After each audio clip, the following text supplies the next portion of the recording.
Sometimes willpower just isn't enough.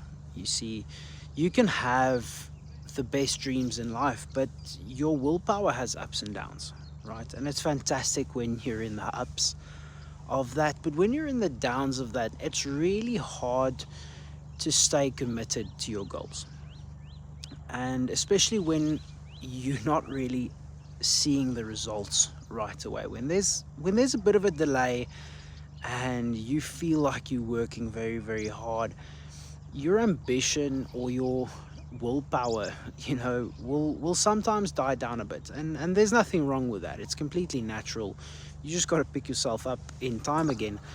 But what I've actually found works much better is forming strong habits, right?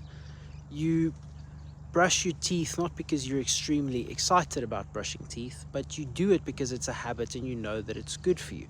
So in the longer term, the more you brush your teeth every day, the less trouble and problems you have with your teeth going forward, right? And habits are the same way, and your willpower can actually be defeated by these habits. So if you're the type of person that builds a business and you put in the work every single day, after a while it doesn't really matter whether you seeing the results or not. It does make it more difficult or easier.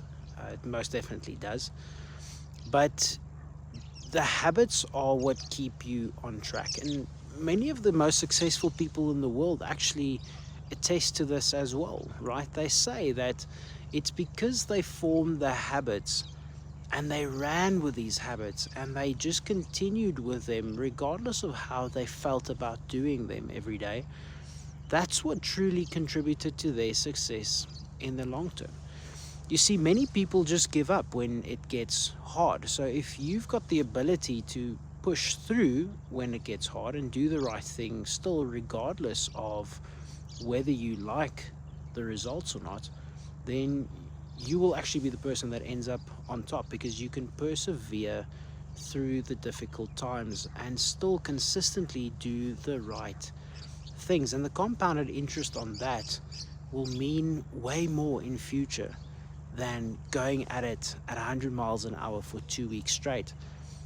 And that's really something I've learned. And so I think if you find yourself in a bit of a spot where the willpower is not always there, form the strong habits around your goals.